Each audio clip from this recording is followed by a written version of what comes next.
Welcome to the Call to Action podcast, where we bring you incredible people and even more incredible stories with discussions and topics about what it takes to sacrifice everything to overcome hardships and failures to achieve success. Our guests heard the call. Now it's your turn. As a kid, that was what I used to do. Is I used to break stuff, put it back together, make stuff fly that shouldn't fly. We won't talk about the pet cat. That was a different story. But, did it involve gasoline or lighter on accident? No. But I can tell you that the cat wasn't supposed to fly 3 feet off the ground. But he did. So, yeah, it did. Yeah. So, basically, that is that's the goal is, the implementation of the software, the hardware, and scaling it. C-Tappers, thanks for tuning in for another episode. This is part 1 with Neil Lesher. My goodness, he's an investment banking expert, an analyst turned entrepreneur, went through various entrepreneurial journeys, went through an exit, made some money, and now is on a new journey to bring us amazing technology called PhoneQuad. And you won't be able to tell. This episode is a banger. He is an incredible man, an individual to talk to. He's funny, he's witty, he's very intelligent. But sometimes, we hit those old bumps in the road called technical issues. And my goodness, we've had some technical issues in the past. This one surpassed them all.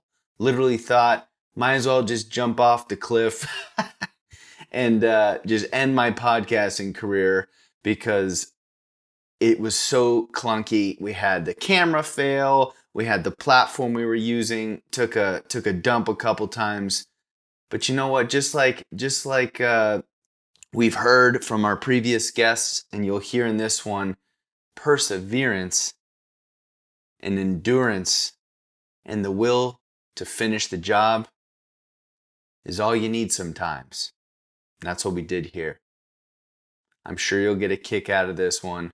You'll enjoy it. Won't even notice any blips because yours truly works some magics with these fingers.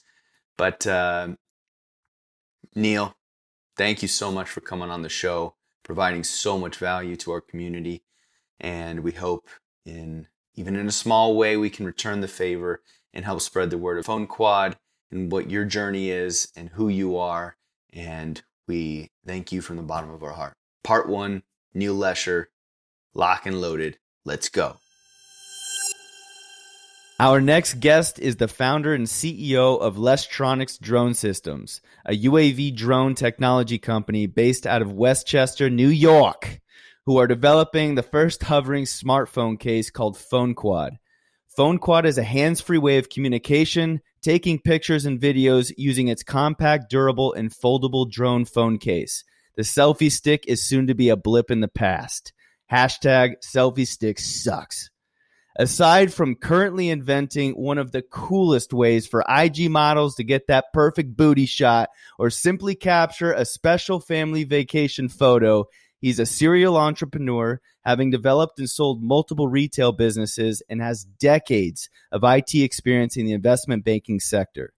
With the pace of life going by like a New York minute, this man is bringing the world the opportunity to capture those special moments, hands-free, with a freaking floating phone drone. He's a mad scientist, and boy, are we excited to talk to him today. Please welcome our next guest to the show, Neil Lesher. What's up, gentlemen? Good to be with you. Good to meet you. I am excited to be here and spread the word about PhoneQuad and hopefully get people excited on a global basis.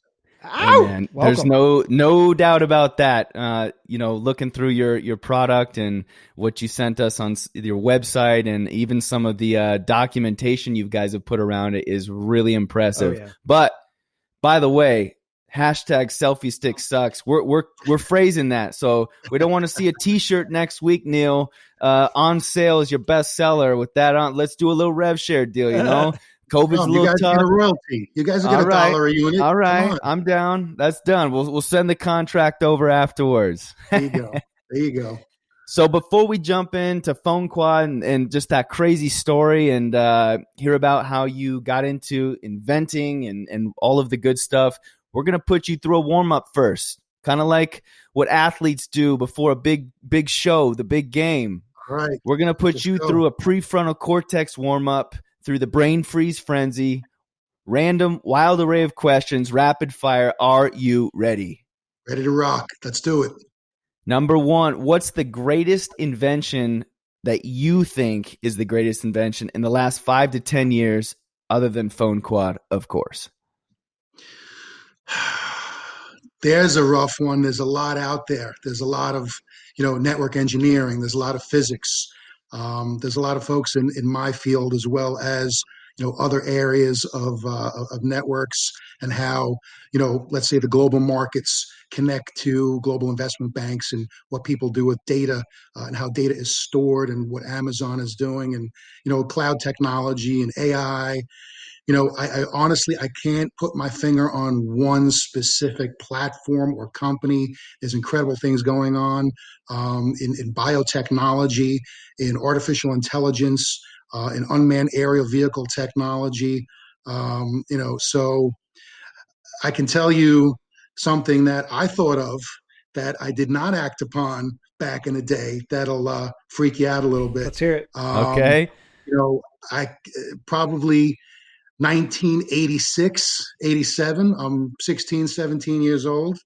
And I took a pen and a piece of paper and I drew a little glass ocular piece. And I drew some wiring behind it and some circuitry. And I wanted to drill a hole through the front door of my Oh, parents' no. house. And a little 3x3 screen would go on the inside of your door.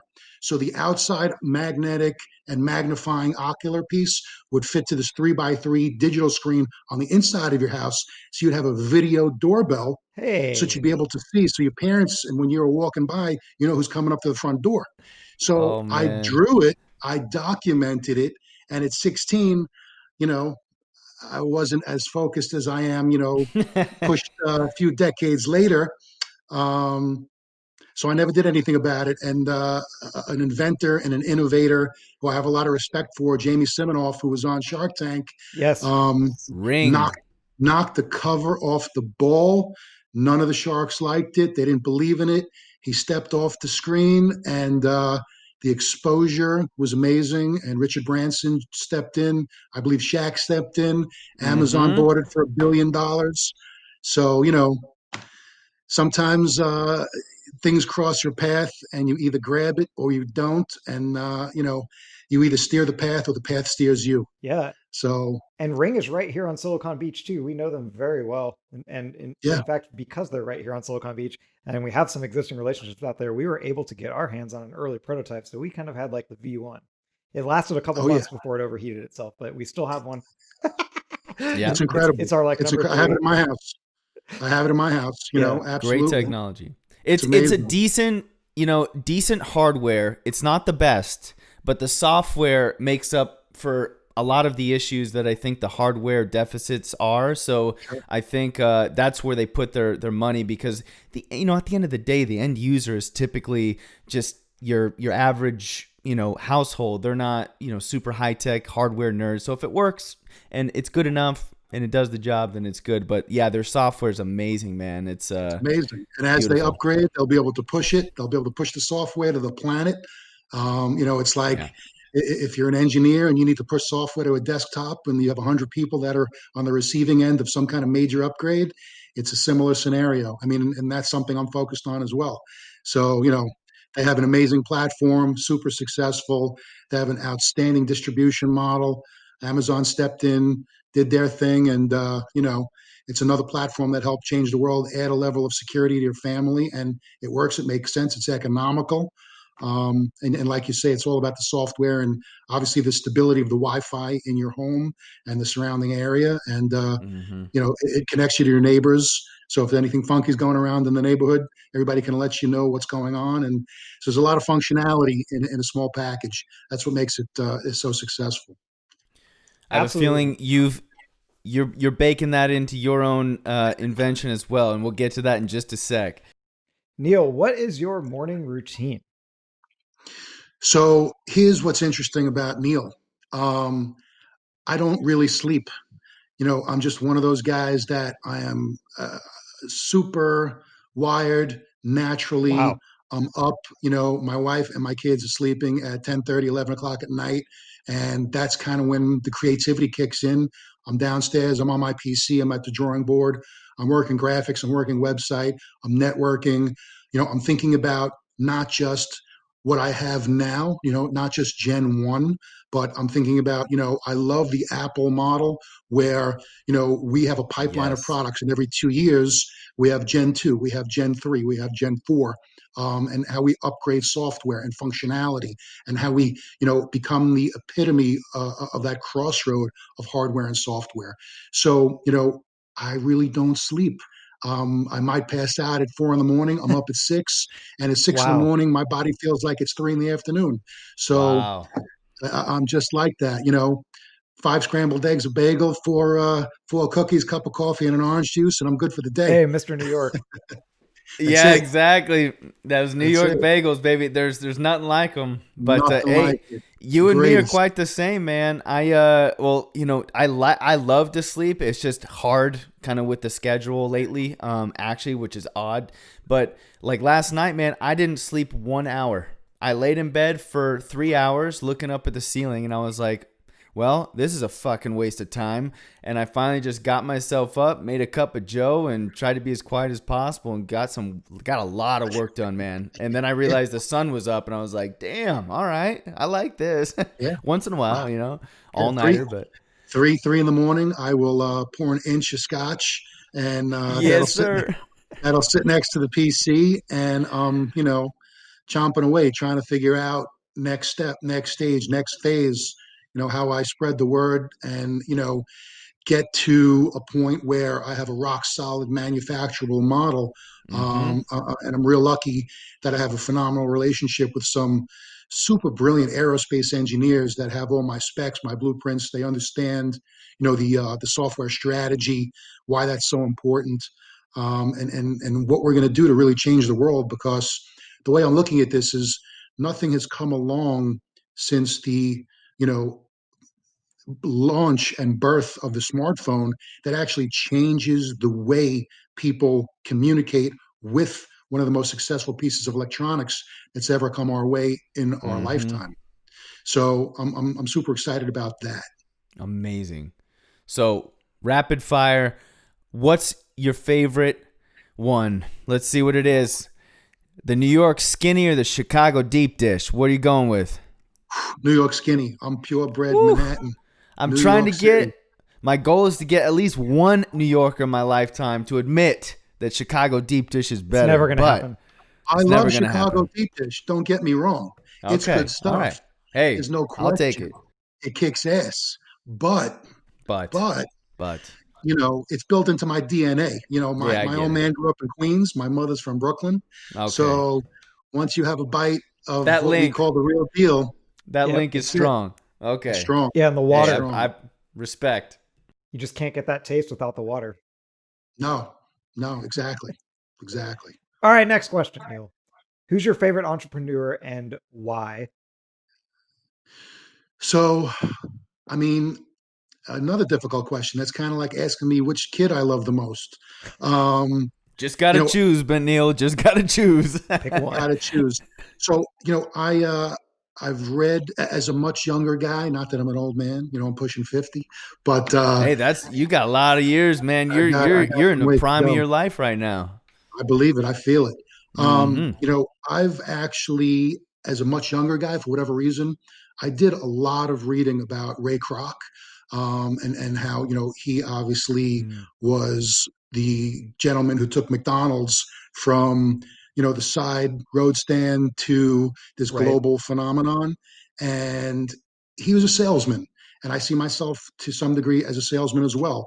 I love getting people excited about things that excite me, proving a point, coming up with not just some kind of an objection, but something that changes somebody's opinion because I'm adding a new twist on a strategy that they might not have thought of. I like it. So, Ray was an older gentleman. He sold a product called a multi-mixer, was a malt machine, an ice cream shake machine, and he had a bunch of them in his trunk. And he drove around the country selling ice cream shake machines to restaurants and stores, and anybody that could benefit from his product and his platform.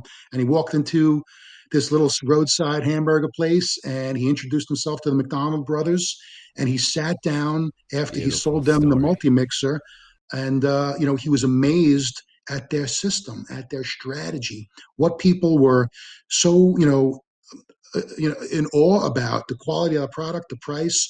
It was really like an exhibition kitchen where they were able to show their process and their strategy and how they were able to pump out something of quality in a rapid fire period of time that could feed a family for $2 and $3. And so he saw the bigger picture, and he just did what he had to do, and he created this strategy. He made a deal, and he said, something, I'm going to do what I need to do, and we're going to take this thing global. And he really did. And he didn't really even understand how big it was and what it became. But when McDonald's actually went public, he didn't understand. Ray Kroc didn't get it, that every time that stock went up one tick, he made $1 million for every tick that it went up. So, that's what he did. That's what he created. And that's one of the beautiful things about people that, dive into the deep end of something they may not really have a handle on, but, jump into the casino of life and say, screw it. These are the dice. I'm going to rock.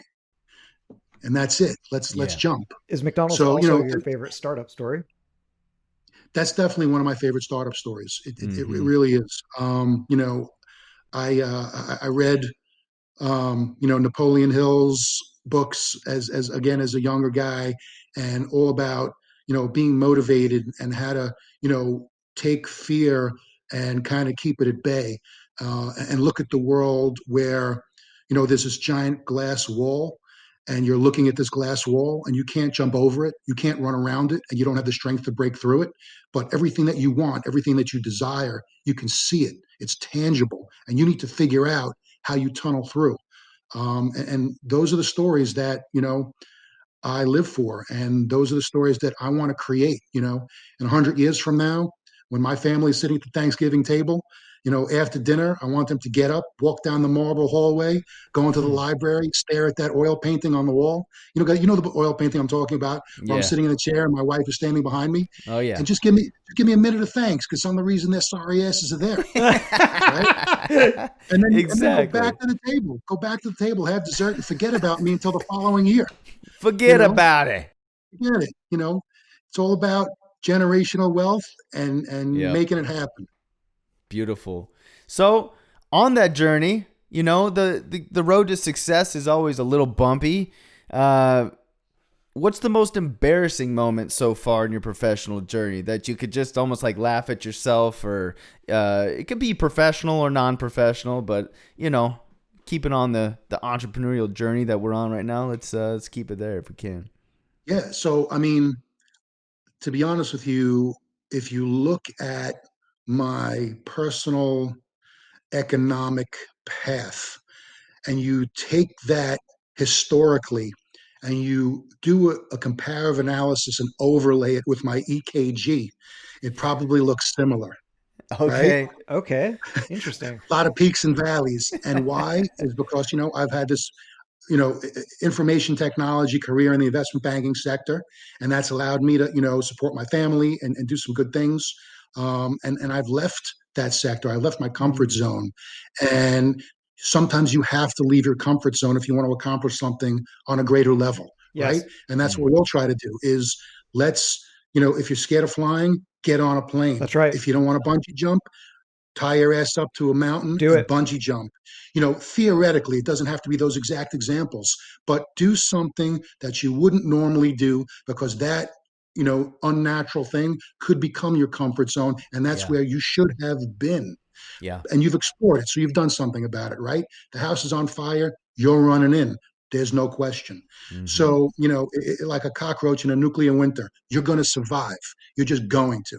So I left, this is about 10, 12 years ago. I left the investment banking, infotech sector, and I had done a lot of due diligence on the retail sector, retail stores, restaurant service businesses, laundromats. And I actually opened up a 6,000 square foot laundromat, and I spent $900,000. And I built a beautiful store. I had 100 washing machines, 100 dryers, video games, TVs. I bought a Oh, van. that We did sounds pickup and fun. delivery service, Oh wow. dry cleaning, and it was a major laundromat. And I serviced the community that I was in. I only hired people, employees that lived locally because I wanted to contribute and give back to the community. Hyper When local. the pol- Yeah, hyper local. When the police came in and they asked me if I wanted to support, and sponsor block parties and community events, I didn't even think about it. It was anything I could do to get closer to the community, I did it. A couple of years later, I had a booming business. We were making a couple of bucks, and a gentleman came in and he loved the store. He was a major league laundromat owner, and he wanted to buy my store. And so Hey, I really didn't want to sell it. He kept coming in, made me a crazy offer, and you know, I was blinded by a big check instead of being focused on long-term income, right? And Mm. so I sold my store and I walked away. I paid off all my debts, all my loans, and I walked away with a decent chunk of money. And I did not want to go back into the investment banking sector. I really wanted to roll my profit into another business.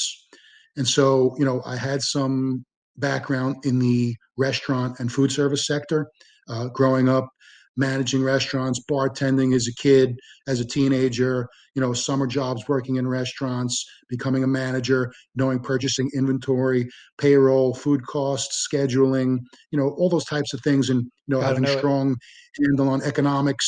And in the restaurant business, if you can handle and understand food costs and labor costs, those are the two things you can control because everything else is a fixed cost. So I piled about $500,000 into a beautiful restaurant that I built from scratch. And 2 years later, I was out of business. Yeah. Oh So, wow. again, I did, I'm forensic due diligence. I do a ridiculous amount of homework. I left my comfort zone on 2 occasions. I knocked the ball out of the park in number one. And then with number two, I stepped in number two.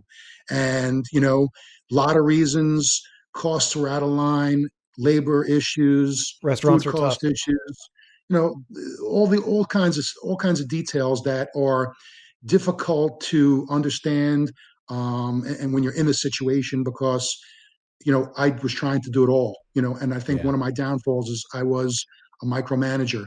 I wanted to help the customers. I wanted to be at the register. I wanted to cook. I wanted to purchase. And I didn't really give ownership of those responsibilities to a lot of people, which I should have delegated and let other people who have expertise own those, strategies. And I didn't. And so, I bought the bullet, and, I wound up closing down. I was taking payroll from my pocket for a short period of time, and just came to the truth. And sometimes the truth will set you free. Yep. And I got news for you.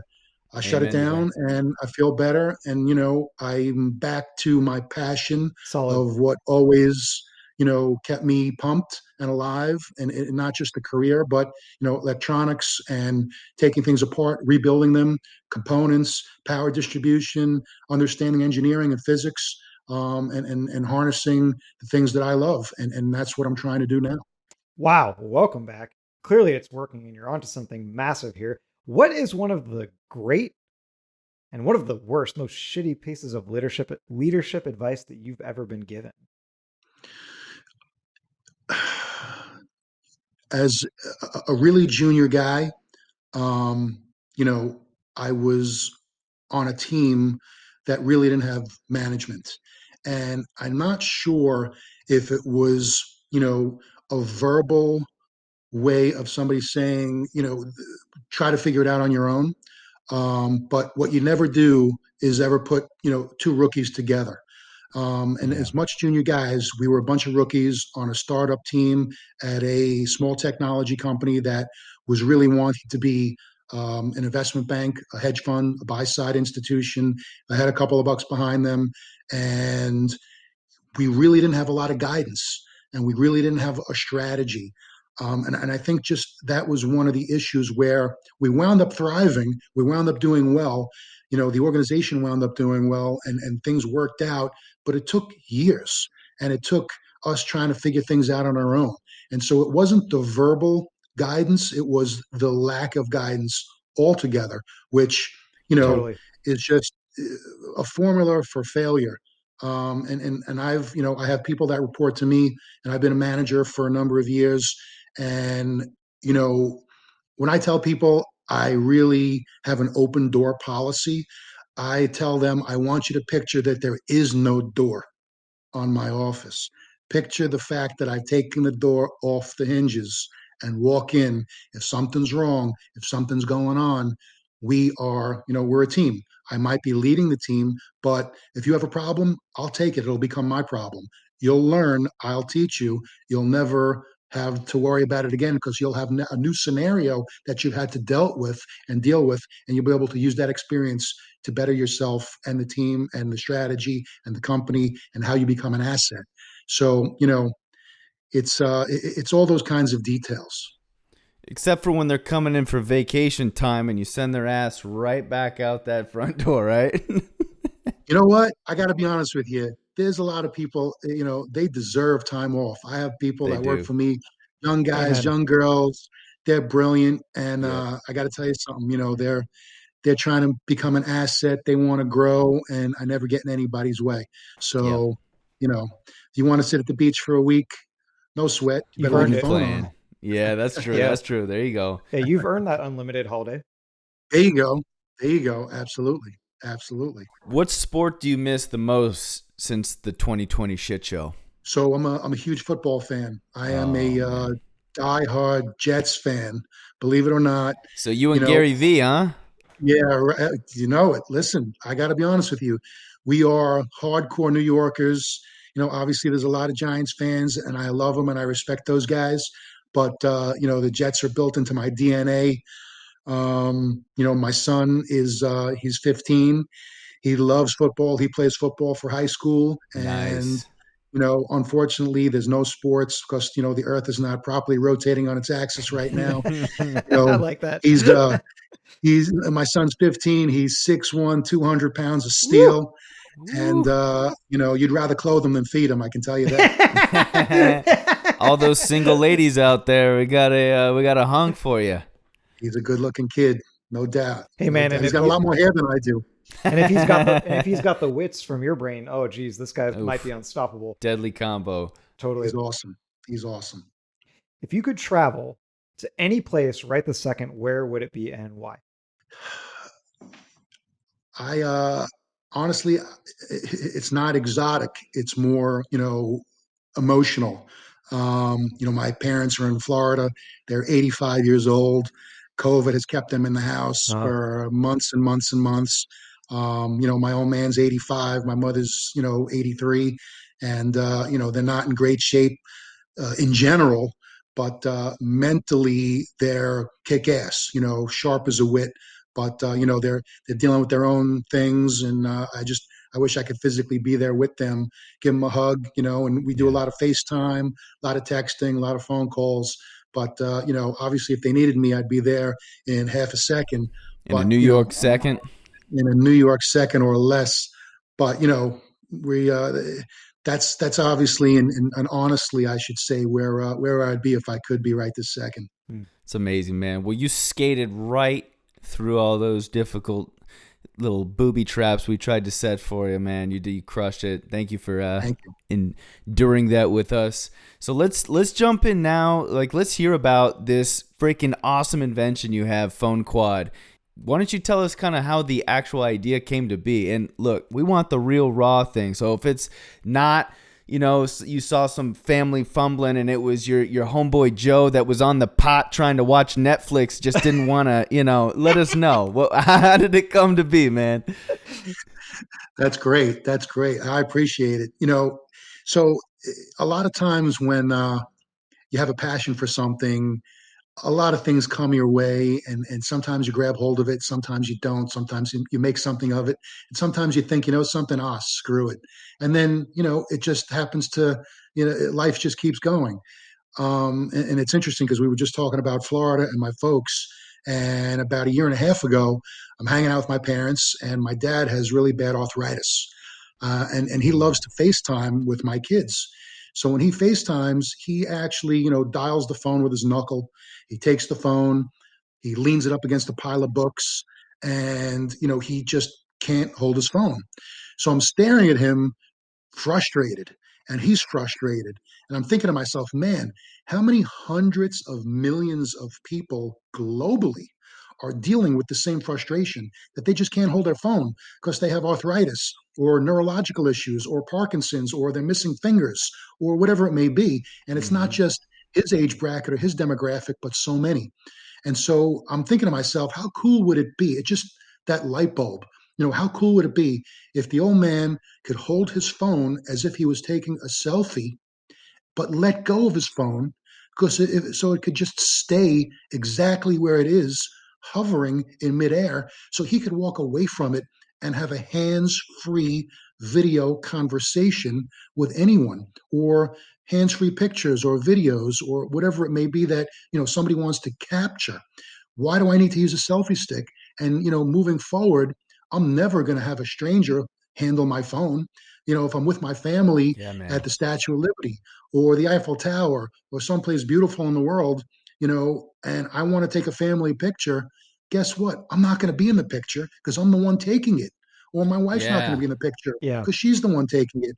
I have little, I don't have little kids anymore, but I have kids. And, my son's 15, my daughter is 12. I have albums and albums, thousands of pictures over the And you're last not in 15 there. years. Dude, I'm not in there. Yeah, that's I am not so in those frustrating, pictures. man. So, and I'm thinking to myself, just that light bulb hit me. And, I'm just one of those people that I don't procrastinate. I've just take immediate action. And I sat down with a pen and a piece of paper, and I started drawing what I felt Mm-hmm. PhoneQuad should be. And, it was chicken scratch. I had 100 drawings, Right. 150 drawings in the first, 48 hours. I was pumped. I said to myself, I think I have something. I shared it with my dad. My father was like, that's cool. He didn't really get it at first. And then Sure. They that was never fine. do. Never do. And and I was like, Dad, listen to me. I want to explain something to you, and I want you to use that deep analytical thinker that you are. Because my old man is, was a successful business guy for many years. He was blue collar, he was white collar, and he's seen some incredible innovation. So yeah, I mean, I had taken a pen to paper, and I made all these, everything that was in my head. I kind of wanted to put on paper. It was incredibly important to get, the multi-dimensional effect of what I wanted to bring to life. And so, I was talking to my dad about it because obviously, the first thing that came to my mind was healthcare. And I'm thinking about all these people that are suffering from the inability to properly hold their phone. And there's hundreds of millions of people that suffer from hand-related illnesses and things of that nature.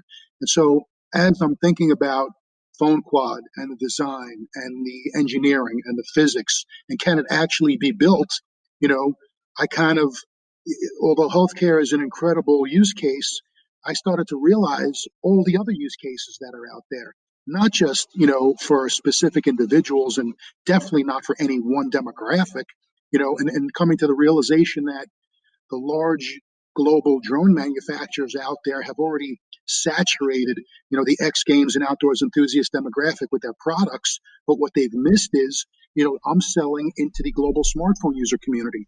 I'm not selling into the specific demographics that they're focusing on.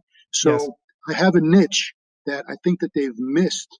And being that those large manufacturers are so powerful and have major capital behind them, Sequoia Capital, Y Combinator, Mm. all these major organizations that really do a fair amount of due diligence into organizations before supporting them.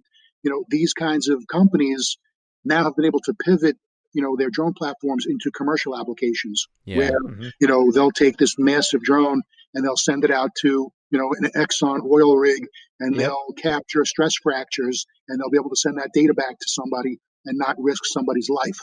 So they can analyze that information and see what the investment needs to be without putting somebody in harm's way. Now, obviously, my platform is foldable. It's durable. It fits in your pocket. You can walk around with it. And I thought what would be really cool is if I actually show you guys a 3D model. Oh, wow. There it is. That is beautiful. And so for the listeners just listening on an audio platform, it's a sleek. full-on 3D. Looks like it was maybe built by a 3D printer, huh? Like really high-end one, and it actually is holding his phone. Yeah. And it's very beautiful. Thank you. I appreciate it. So basically what you're doing is what you're looking at is PhoneQuad. And what's neat. really cool about it is this specific area right here.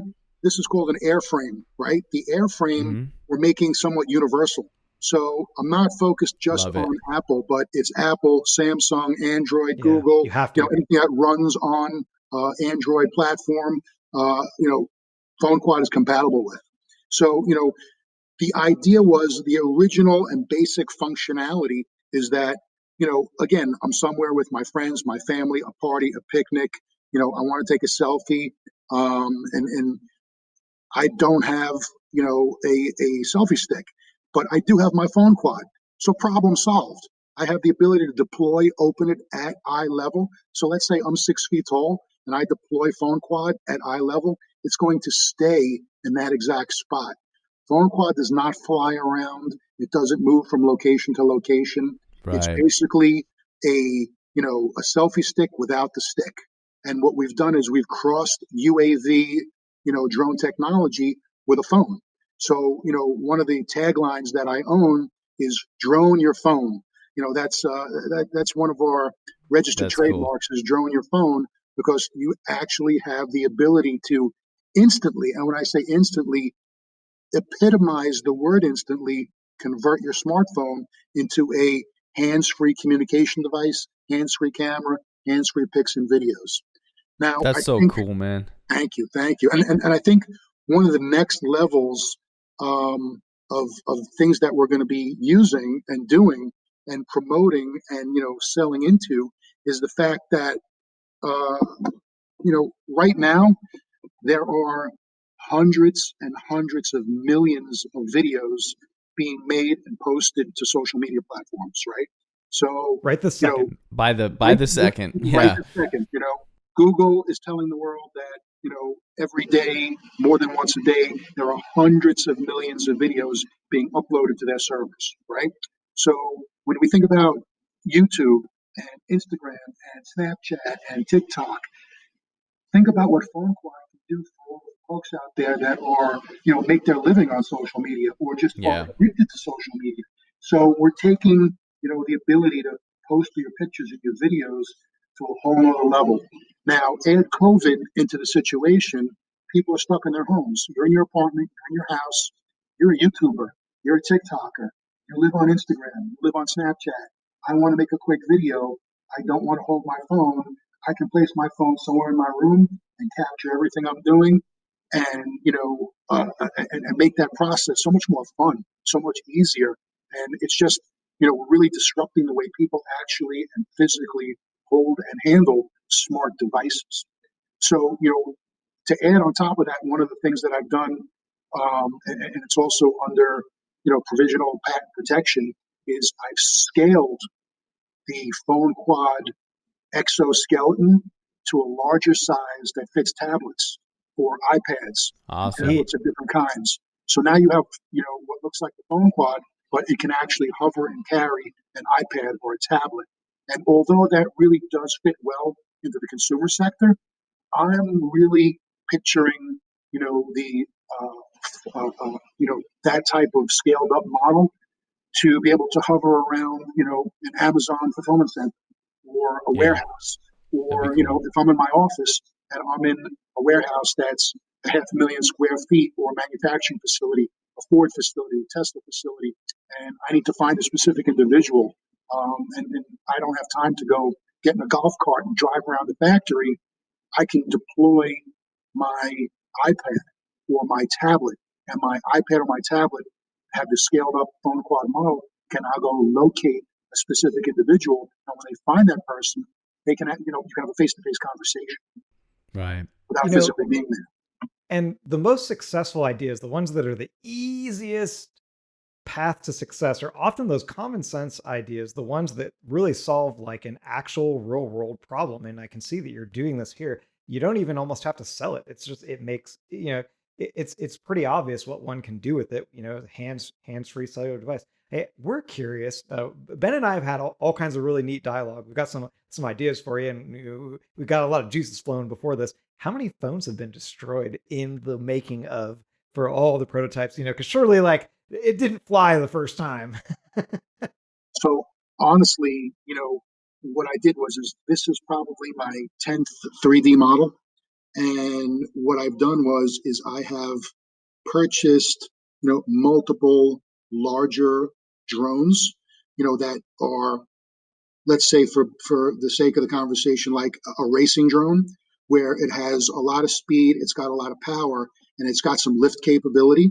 And so what I've done is I've glued and taped and velcroed drones to the top of the 3D model, and it's difficult to control because the weight. The drone itself is powered by, let's say, 4 separate quadrants, and each quadrant is separated by what's called power distribution board, and a power distribution board is powered by, obviously, what's called a polylipo battery.